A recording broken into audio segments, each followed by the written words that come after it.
আসসালামু আলাইকুম প্রিয় দর্শক, মঞ্চের আলাপ চাইতে আপনাদের সকলকে আমন্ত্রণ জানাচ্ছি। ঠিক ছিল সোমবার সকাল 10টায় সংসদ ভবনে হবে বাংলাদেশ ও চীন নিয়ে সর্বদলীয় বৈঠক হলো, তবে সোমবার নয়, একদিন আগে রবিবার সকাল 10টায়। বৈঠকে যতদূর জানা যাচ্ছে মোট 40টি নথিভুক্ত রাজনৈতিক দলের প্রতিনিধিরা উপস্থিত ছিলেন। মোট 40টি রাজনৈতিক দলের প্রতিনিধি। আলোচনায় উঠেছে বেশ কিছু প্রসঙ্গ: অপারেশন সিঁদুর, যুদ্ধবিরতি নিয়ে ট্রাম্পের ক্রেডিট নেয়া, সেই ব্যাপারে দ্বন্দ্ব, বিহারে ভোটার তালিকা সংশোধন ইত্যাদি বিষয়। সরকারের তরফ থেকে বলে দেয়া হলো প্রতিটি বিষয় নিয়ে আলোচনা হবে সংসদের ভেতর। এটা এবং দায়িত্বপ্রাপ্ত যে বিভাগে তারা সমস্ত ব্যাপারে মন্ত্রীরা, তারা এমনকি প্রধানমন্ত্রীও তার প্রয়োজনে সেখানে উপস্থিত থাকবেন। সরকারের তরফ থেকে বলে দেয়া হলো আরও একটা কথা, যে সেগুলো, এই যে সমস্ত আলোচনাগুলো, এগুলো সংসদের কক্ষে আলোচনা হওয়াটাই ভালো। সুতরাং এরপরে উঠে আসে চীন প্রসঙ্গ। বিদেশমন্ত্রী জয়শঙ্কর কয়েকদিন আগে চীনে গিয়ে রাষ্ট্রপতি শি জিনপিং এর সঙ্গে কি আলোচনা করেছেন তার কথা ওঠে। সে ব্যাপারে জয়শঙ্কর একটি যে বক্তব্য জানিয়েছেন সরকারের কাছে, বলেছেন যে তার চীন সফরের উপর একটি রিপোর্ট দিয়েছেন অল্প কথায়, সেটিও এখানে দেখা হয়, আলোচনা করা হয়। এ ব্যাপারে সংসদে পূর্ণাঙ্গ আলোচনা হবে ঠিক হয়। ওঠে ব্রহ্মপুত্রের ওপর চীন যে বিশ্বের বৃহত্তম বাঁধ তৈরি করার কাজ শুরু করেছে গত শনিবার, সেই প্রসঙ্গটি, এবং সেখানে জানতে চাওয়া হয় ভারত কিভাবে এই সমস্যার মোকাবিলা করবে সেই প্রসঙ্গ। কিরেন রিজিজু, যার নিজের এলাকাই হচ্ছে ওটা, তিনি বলেন যে ভারত ইতিমধ্যে অরুণাচল প্রদেশে একটি বাঁধ তৈরি করার কাজ শুরু করে দিয়েছে, এবং সেটা মূলত চীন যেটা করতে যাচ্ছে, যে বড় বাঁধ তৈরি করতে যাচ্ছে, সেই সমস্যাটিকে মাথায় রেখে, এবং সেইভাবে সমস্যার মোকাবিলা আর কিভাবে হবে সেই প্রসঙ্গ ওঠে। হিমন্ত বিশ্ব শর্মা, আসামের মুখ্যমন্ত্রী, তিনি কি জানিয়েছেন চীনের তৈরি এই বাঁধ ভারতের উপর কিভাবে তার এফেক্ট করবে, সেই প্রসঙ্গে হিমন্ত বিশ্ব শর্মা একটি লিখিতভাবে বক্তব্য জানিয়েছেন কেন্দ্রীয় সরকারকে। সেই বক্তব্যটিও এখানে জানানো হয়। সরকার থেকে জানানো হয় পররাষ্ট্রমন্ত্রী জয়শঙ্কর সংসদে এ বিষয়ে পূর্ণাঙ্গ রিপোর্ট দেবেন এবং তখন আলোচনা হবে। সব শেষে ওঠে বাংলাদেশ প্রসঙ্গ।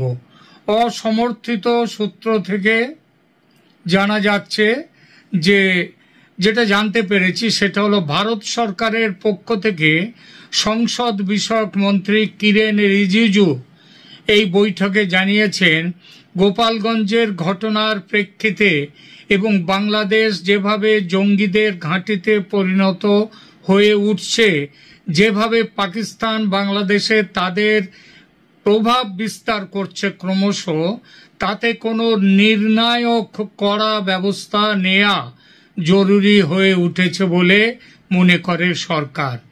এই ব্যবস্থা কি ধরনের ব্যবস্থা হবে সেই ব্যাপারে খুঁটিনাটি ঠিক করবে উপযুক্ত কর্তৃপক্ষ।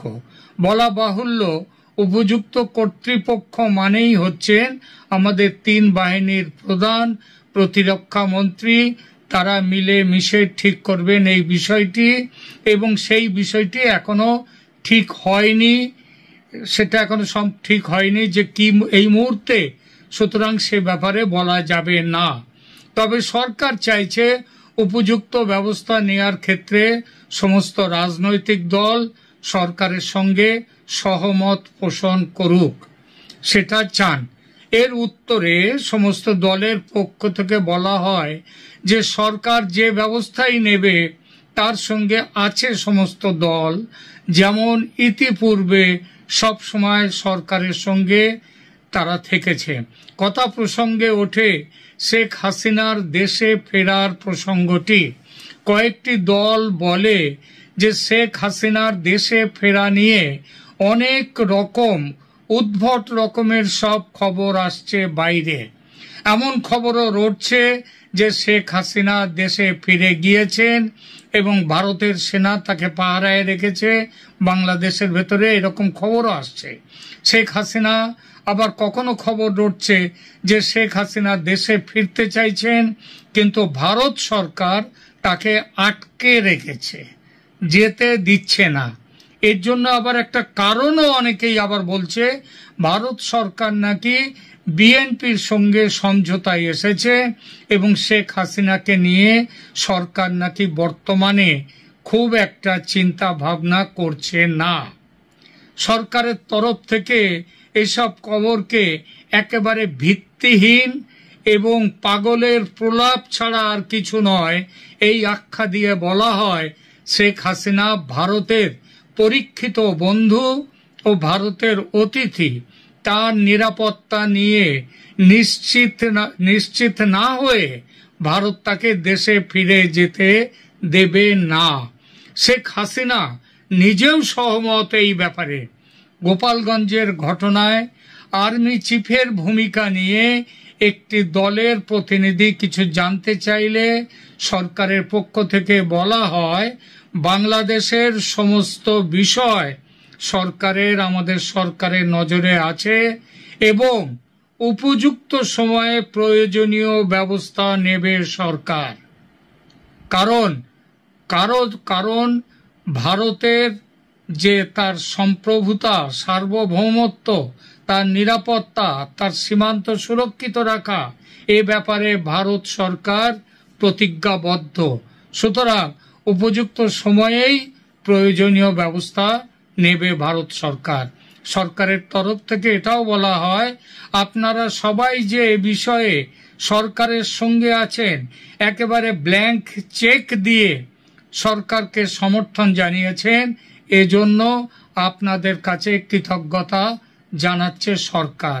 সেই সঙ্গে একথাও বলা হয় যে আপনারা আপনাদের তরফ থেকে বাংলাদেশে ভারত সরকারের আগামী যে ব্যবস্থা নেওয়া হবে এ ব্যাপারে দয়া করে কেউ কোনো রকম আগাম মন্তব্য বা নিজেদের চিন্তা ভাবনা বাজারে ছড়াবেন না। কারণ আমরা এই বিষয় একটা দেশের ব্যাপারে, অন্য একটি দেশের ব্যাপারে বড় সিদ্ধান্ত নিতে গেলে অনেক কিছু চিন্তা ভাবনা করে এগোতে হয় সরকারকে। এরপরেই শেষ হয় অধিবেশন এবং বলা হয় যে প্রয়োজন হলে যখনই আবার দরকার হবে, এমনকি একদিনের নোটিশেও আবার কখনো এই সর্বদলীয় বৈঠক বসার প্রয়োজন হলে সেটা বসবে। তবে ভারত সরকার সব সময়ই আপনাদের সাথে, আপনাদেরকে জানিয়ে, আপনাদের সাথে আলোচনা করে তারপরে এগোবে। এখনকার মতো এই বিষয়ে এটাই ছিল সর্বশেষ খবর। এই ভিডিওতে কাল প্রকাশ হওয়া দুটো অত্যন্ত গুরুত্বপূর্ণ এবং বিস্ফোরক রিপোর্ট আপনাদের সামনে তুলে ধরবো। তারপর বলবো এর পাল্টা ভারত কি পদক্ষেপ নিয়েছে। দেখুন, একটি রিপোর্টে প্রকাশিত হয়েছে পাকিস্তানের 3 জন আর্মি অফিসার অর্থাৎ সেনাবাহিনীর সদস্য তারা গোপন বৈঠক করতে বাংলাদেশে গেছিলেন এবং সেই বৈঠকটি হয় কক্সবাজার এরিয়াতে, রোহিঙ্গা ক্যাম্প যেখানে আছে সেখান থেকে কিছুটা দূরে বাংলাদেশের একটি সেনা ছাউনিতে। আপনারা দেখতে পাচ্ছেন এই রিপোর্ট, এবং এই রিপোর্ট ভারতের জন্য অত্যন্ত উদ্বেগজনক। কারণ এই ভারতকে দিনের পর দিন উত্তর পূর্ব অঞ্চলকে কেন্দ্র করে একাধিক বাক্যবাণ বাংলাদেশের পক্ষ থেকে এসেছিল, আর এবার পরিষ্কার বোঝা যাচ্ছে পাকিস্তান সেনাবাহিনীর বাংলাদেশে এই গোপন সফর ভারতবর্ষের সুরক্ষার জন্য অত্যন্ত গুরুত্বপূর্ণ এবং উদ্বেগজনক বিষয় হয়ে উঠছে। সেই রিপোর্টে বলা হয়েছে পাকিস্তানের এই 3 আর্মি অফিসার শুধুমাত্র ভারতের বিপক্ষে ষড়যন্ত্র করার জন্য বাংলাদেশের সেনাবাহিনীর সঙ্গে বৈঠক করেছে তা নয়, তারা রোহিঙ্গা ক্যাম্পে থাকা যে রোহিঙ্গা মিলিটারি গ্রুপ আছে তাদের সঙ্গেও কিন্তু একাধিক বৈঠক করেছে। সেই অফিসারের নামও কিন্তু প্রকাশ করা হয়েছে। একজনের নাম নাদিম আহমেদ, দ্বিতীয় ব্যক্তি হলেন মোহাম্মদ তালা এবং তৃতীয় ব্যক্তি হলেন সৌদ আহমেদ। এই 3 অফিসার তারা বাংলাদেশে গেছিলেন এবং বাংলাদেশের কক্সবাজার অঞ্চল এবং কক্সবাজার অঞ্চলের রামু আর্মি ক্যাম্প, এই রামু আর্মি ক্যাম্পে এই ধরনের গোপন বৈঠক করেন এবং রোহিঙ্গা রিফিউজিকে নিয়ে এক বড় সেটেলমেন্ট এবং পরিকল্পনা বাংলাদেশ সরকার পাকিস্তানের সঙ্গে একসঙ্গে মিলে করছে এবং সেই রোহিঙ্গা মিলিটারি গ্রুপকে, আর্মড গ্রুপকে ভারতের উত্তর পূর্ব অংশে কিভাবে ব্যবহার করা যায় সেই পরিকল্পনা করা হচ্ছে, সেই রিপোর্ট কিন্তু সামনে এসছে। পাকিস্তানের আইএসআই এর পক্ষ থেকে এই আর্মি অফিসারকে বাংলাদেশে পাঠানোর পিছনে প্রধানত দুটো কারণ আমাদের সামনে এসছে। সেখানে বলা হচ্ছে উত্তর পূর্ব সীমান্তে, ভারতের উত্তর পূর্ব সীমান্তে যেরকম বিদ্রোহী একাধিক গ্রুপ আছে আপনারা জানেন, কিছুদিন আগে উলফা আইকে সার্জিক্যাল স্ট্রাইকে তছনছ করে দিয়েছে ভারত, এরকম একাধিক বিদ্রোহী গ্রুপ আছে যারা ভারত বিরোধী একাধিক এজেন্ডা নিয়ে ভারতের বিপক্ষে কথাবার্তা বলে, আন্দোলন করে, সশস্ত্র আন্দোলন করে। তাদেরকে একজোট করার পরিকল্পনা বাংলাদেশ এবং পাকিস্তান বর্তমানে করছে এবং তাদেরকে সামনে রেখে এক প্রক্সি ওয়ার চালাতে চাইছে বাংলাদেশ এবং পাকিস্তান। পরিষ্কারভাবে তথ্য সামনে এসেছে যেখানে বলা হচ্ছে ফ্রন্ট হিসাবে এগিয়ে যাবে এই ধরনের মিলিট্যান্ট গ্রুপ, কিন্তু পিছন থেকে সাপোর্ট করবে পাকিস্তানের ISI, Pakistan armed force, Pakistan military এবং বাংলাদেশের গোয়েন্দা দপ্তর। এই রিপোর্ট আমি পূর্ণাঙ্গভাবে আপনাদের দেখালাম, আপনারা নিজেরা চাইলে গুগলে গিয়ে এই রিপোর্ট কিন্তু পড়ে দেখতে পারেন এবং এই রিপোর্ট প্রকাশ পাওয়ার পর ভারতের সিকিউরিটি অত্যন্ত যে একটা উদ্বেগজনক পরিস্থিতিতে পড়তে পারে তা হয়তো আপনারা বুঝতেই পারছেন। এবং সেভেন সিস্টার্সকে কেন্দ্র করে মোহাম্মদ ইউনূসের পক্ষ থেকে লাগাতার যে ষড়যন্ত্র করা হচ্ছে সেই ষড়যন্ত্রই এই একটা প্রকাশ এবং এই একটা পদক্ষেপ, এরকমই আপনারা ভাবতে পারেন। দ্বিতীয় যে রিপোর্ট আরো শকিং, তা হলো বাংলাদেশ থেকে এবার পাকিস্তানের তেহরিক-ই-তালিবান রিক্রুটমেন্ট করতে শুরু করেছে এবং সেই রিপোর্টে বলা হচ্ছে শেখ হাসিনা যখন 2024-এর আগস্টে দেশ ছাড়েন তারপর থেকে তালিবান এবং আইএসআই অধীর আগ্রহে বসেছিল যে কিভাবে তাদের স্লিপার সেলগুলোকে তারা অ্যাক্টিভ করবে। যখন শেখ হাসিনা ছিলেন তারা এতটা অ্যাগ্রেসিভলি যেতে পারেননি। আপনারা ইতিমধ্যেই জানেন ঢাকাতে একটি সভা হয়েছিল যেখানে আল কায়েদার গুরুত্বপূর্ণ সদস্য, হামাসের গুরুত্বপূর্ণ সদস্য, জেইসি মোহাম্মদের একটি গুরুত্বপূর্ণ সদস্য ওখানে এসে একটি মিটিং করেন এবং সেই মিটিং থেকে পাকিস্তান বাংলাদেশের জোট আরো শক্তিশালী করা হবে এবং প্রধানত এই জোটকে ভারতের বিপক্ষে কিভাবে কাজে লাগানো যাবে সে বিষয়ে আলোচনা হয়। তা নিয়ে কিন্তু বড় রিপোর্ট আমি বারবার দেখিয়েছি আপনাদের, আমি আবার দেখাতে পারি, কিন্তু এটা আরো বেশি শকিং কারণ বাংলাদেশের এই স্লিপার সেলগুলো অ্যাক্টিভ করতে শুরু করে দিয়েছে তেহরিক-ই-তালিবান তাদের রিক্রুটমেন্ট করার জন্য। অর্থাৎ পাকিস্তান এবং বাংলাদেশে যেভাবে বিদ্রোহী আক্রমণ বা বিদ্রোহী আন্দোলন ক্রমশ আস্তে আস্তে আস্তে আস্তে করে ডানা মেলছে তা ভারতের সুরক্ষার জন্য কিন্তু অত্যন্ত গুরুত্বপূর্ণ হয়ে যায়। ইতিমধ্যে দুই ব্যক্তিকে অ্যারেস্ট করা হয়েছে যার নাম শামীম মাহফুজ, দ্বিতীয় ব্যক্তির নাম মোহাম্মদ ফয়সাল। এদের আটক করে জানা গেছে যে তারা তেহরিক-ই-তালিবানের জন্য কাজ করতে চেয়েছিলেন এবং এই ধরনের রিক্রুটমেন্ট প্রসেস শেষ 6 মাস ধরে বাংলাদেশে চলছে, যা বাংলাদেশের গোয়েন্দা দপ্তর, বাংলাদেশের সেনাবাহিনী কিংবা আইন প্রশাসনের সঙ্গে জড়িত ব্যক্তিরা বুঝতেই পারেনি। এই দুটো রিপোর্ট নিঃসন্দেহে ভারতের জন্য অত্যন্ত শকিং। পাশাপাশি এই অনুপ্রবেশের সমস্যা যেভাবে বাড়ছে, ভারত কিন্তু বর্ডার এরিয়াতে ক্রমশ বিপজ্জনক পরিস্থিতিগুলোকে দিনের পর দিন রুখে যাচ্ছে এবং একটা বিপজ্জনক পরিস্থিতিও সৃষ্টি করছে ভবিষ্যৎ আপনারা ভাবতেই পারেন। কালকে ত্রিপুরা সরকার যে পদক্ষেপ নিয়েছে, ইমিডিয়েটলি এই পার্টিকুলার বর্ডার এরিয়াতে যত রাজ্য আছে সেই সকল রাজ্যের কিন্তু সেই পদক্ষেপ নেওয়া উচিত। আসাম সরকার ইতিমধ্যে অনুপ্রবেশকারী ইস্যুতে কড়াভাবে ব্যবস্থা নিতে শুরু করেছে এবং আপনারা জানেন পুশিং করতে শুরু করেছে আসাম সরকার এবং সে বিষয়ে তারা অফিসিয়াল স্টেটমেন্ট অবধি দিয়েছে। কালকে ত্রিপুরা একটি সিট গঠন করেছে, এই সিট গঠন করে তারা 15টি জেলাকে ভিন্ন ভিন্ন দায়িত্ব দিয়ে এই অনুপ্রবেশকারী আটকানোর জন্য এবং যে সকল বাংলাদেশি ত্রিপুরার মধ্যে মিশে আছেন তাদেরকে আইডেন্টিফাই করার কাজ কিন্তু শুরু করেছেন। এই পুরো সিটের মাথায় তারা বসিয়েছেন ত্রিপুরারই ডিজিপিকে এবং 15টি থানা এখানে ইনভলভ এবং ত্রিপুরা এবং বাংলাদেশের 857 কিলোমিটার 856 কিলোমিটার যে বর্ডার এরিয়া আছে সেখানে কড়া টহল দেবে বাংলাদেশের এই অনুপ্রবেশকারী আটকাতে ত্রিপুরা পুলিশের এই সিট অর্থাৎ স্পেশাল ইনভেস্টিগেশন টিম এবং ত্রিপুরার ভিতরে যে সকল বাংলাদেশি অনুপ্রবেশকারী ঢুকে আছে পরিচয় গোপন করে তাদেরকে আইডেন্টিফাই করার প্রক্রিয়া কিন্তু শুরু হচ্ছে। দেখুন বাংলাতে বা বাংলার মতো বিভিন্ন জায়গায় এই অনুপ্রবেশকারী ইস্যু নিয়ে শুধু রাজনীতি হচ্ছে। ভেরি সরি টু সে, দেশের সুরক্ষার জন্য আমরা কিচ্ছু করছি না, এই অনুপ্রবেশকারীকে ভোট ব্যাংকে আমরা পরিণত করছি। বিহারে আমরা দেখলাম 35 লক্ষ ভুয়ো আধার কার্ড, ওই ভোটার কার্ডকে আইডেন্টিফাই করা গেছে, যার মধ্যে নেপালি এবং বাংলাদেশিকে আমাদের কিন্তু সামনে আনা হয়েছে এবং বোঝাও গেছে এই পুরো বিষয়টার মধ্যে জল মিশিয়েছিল এতদিন। শুধুমাত্র বাংলা বা বাঙালি এই আবেগকে কাজে লাগিয়ে আমরা বাংলাদেশিকে প্রোটেক্ট করছি না তো? এই প্রশ্ন কিন্তু উঠে যায় যখন এই ধরনের রিপোর্ট বারবার বারবার বারবার বাংলাদেশ এবং পাকিস্তানকে কেন্দ্র করে আমাদের সামনে আসে। আমি শুধুমাত্র এই রিপোর্ট আপনাদের সামনে নিয়ে আসি, খুঁজে খুঁজে তথ্য খুঁজে, শুধুমাত্র আপনাদেরকে সচেতন করার জন্য। সব কাজ আইন শৃঙ্খলা বাহিনী নয়, আমাদের উপরও কিন্তু অনেক দায়িত্ব আছে দেশকে সুরক্ষিত করা, এটুকু মাথায় রাখবেন। ফলে যেরকম সাসপিসিয়াস অ্যাক্টিভিটি বিভিন্ন জায়গায় হচ্ছে, বিশেষ করে বর্ডার এরিয়াতে, বিভিন্ন রাজ্যে, বিভিন্ন জেলায়, এতে আমাদের দেশবাসীরও কিন্তু কোনো না কোনো ইনিশিয়েটিভ নেওয়া প্রয়োজন। এই রিপোর্ট যখন সামনে এসছে সেখানে পরবর্তীকালে জানা যাচ্ছে বাংলাদেশে অত্যন্ত গুরুত্বপূর্ণ একটি মিটিং করার কথা ছিল এশিয়া কাপ কমিটির। 24শে জুলাই সেই মিটিং হওয়ার কথা ছিল এবং ভারত স্পষ্টভাবে বলে দিয়েছে ভারতের কোনো প্রতিনিধি দল সেই মিটিং অ্যাটেন্ড করবে না। এর আগে এশিয়া কাপ বয়কট করার একটা হুমকি ভারতের পক্ষ থেকে এসেছিল। এখন জানা যাচ্ছে ভারতের ক্রিকেটাররা অর্থাৎ রোহিত শর্মা, বিরাট কোহলিরা কোনো অবস্থাতেই বাংলাদেশে ক্রিকেট খেলতে যাবেন না।